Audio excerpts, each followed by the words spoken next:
I want you, as an American citizen, and your viewers to hear about this as well. The former Russian leadership assumed that the Soviet Union had ceased to exist, and therefore there were no longer any ideological dividing lines. Russia even agreed voluntarily and proactively to the collapse of the Soviet Union, and believed that this would be understood by the so-called civilized West as an invitation for cooperation and association.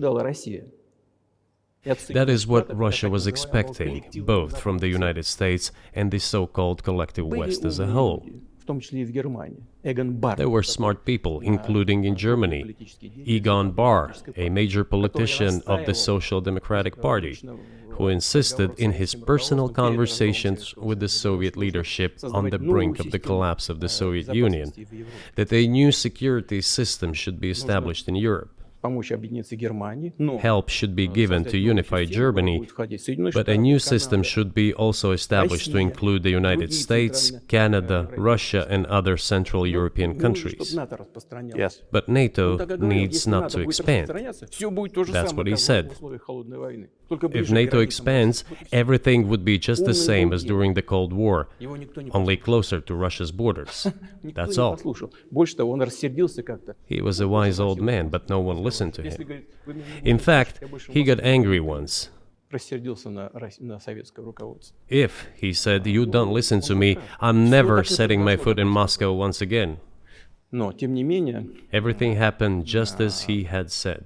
Well, of course, it did come true, and you've mentioned this many times. I think it's a fair point, and many in America thought that relations between Russia and the United States would be fine with the collapse of the Soviet Union and the end of the Cold War, that the opposite happened. But you've never explained why you think that happened, except to say that the West fears a strong Russia, but we have a strong China the West does not seem very afraid of. What about Russia, do you think, convinced policymakers they had to take it down? The West is afraid of strong China more than it fears a strong Russia, because Russia has 150 million people and China has 1.5 billion population, and its economy is growing by leaps and bounds, or 5% a year. It used to be even more. But that's enough for China. As Bismarck once put it, potentials are the most important. China's potential is enormous. It is the biggest economy in the world today in terms of purchasing power parity and the size of the economy. It has already overtaken the United States quite a long time ago, and it is growing at a rapid clip. Let's not talk about who is afraid of whom. Let's not reason in such terms. And let's get into the fact that after 1991, when Russia expected that it would be welcomed into the brotherly family of civilized nations, nothing like this happened. You tricked us. I don't mean you personally when I say you. Of course, I'm talking about the United States. The promise was that NATO would not expand eastward, but it happened 5 times. There were 5 waves of expansion. We tolerated all that. We were trying to persuade them. We were saying, please don't. We are as bourgeois now as you are. We are market economy and there is no communist party power. Let's negotiate. Moreover, I have also said this publicly before. There was a moment when a certain rift started growing between us. Before that, Yeltsin came to the United States. Remember, he spoke in Congress and said the good words. God bless America. Everything he said were signals. Let us in. Remember the developments in Yugoslavia before the Yeltsin was lavished with praise? As soon as the developments in Yugoslavia started, he raised his voice in support of Serbs, and we couldn't but raise our voices for Serbs in their defense. I understand that there were complex processes underway there, I do, but Russia could not help raising its voice in support of Serbs, because Serbs are also a special and close to us nation, with Orthodox culture and so on. It's a nation that has suffered so much for generations. Well, regardless, what is important is that Yeltsin expressed his support. What did the United States do? In violation of international law and the UN Charter, it started bombing Belgrade. It was the United States that let the genie out of the bottle. Moreover, when Russia protested and expressed its resentment, what was said? The UN Charter and international law have become obsolete. Now everyone invokes international law, but at that time they started saying that everything was outdated. Everything had to be changed. Indeed, some things need to be changed, as the balance of power has changed. It's true, but not in this manner. Yeltsin was immediately dragged through the mud, accused of alcoholism, of understanding nothing, of knowing nothing. He understood everything, I assure you. Well, I became president in 2000. I thought, okay, the Yugoslav issue is over, but we should try to restore relations.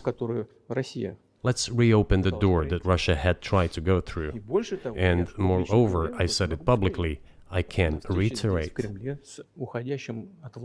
At a meeting here in the Kremlin with the outgoing President Bill Clinton, right here in the next room, I said to him, I asked him, Bill, do you think if Russia asked to join NATO, do you think it would happen? Suddenly he said, you know, it's interesting. I think so. But in the evening, when we met for dinner, he said, you know, I've talked to my team. No, it's not possible now. You can ask him. I think he will watch our interview. He'll confirm it. I wouldn't have said anything like that if it hadn't happened. Okay. Were you sincere? It's impossible now. Would you have joined NATO? Look, I asked the question, is it possible or not? And the answer I got was no. If I was insincere in my desire to find out what the leadership position was... But if he had said yes, would you have joined NATO? If he had said yes, the process of rapprochement would have commenced, and eventually it might have happened, if we had seen some sincere wish on the other side of our partners. But it didn't happen. Well, no means no. Okay, fine. Why do you think that is? Just to get to motive, I know you're clearly bitter about it. I understand. But why do you think the West rebuffed you then? Why the hostility? Why did the end of the Cold War not fix the relationship? What motivates this from your point of view? You said I was bitter about the answer. No, it's not bitterness. It's just a statement of fact. We're not bride and groom, bitterness, resentment. It's not about those kind of matters in such circumstances. We just realized we weren't welcome there, that's all. Okay, fine. But let's build relations in another manner. Let's look for common ground elsewhere. Why we received such a negative response, you should ask your leaders. I can only guess why. Too big a country with its own opinion and so on. And the United States, I've seen how issues are being resolved in NATO.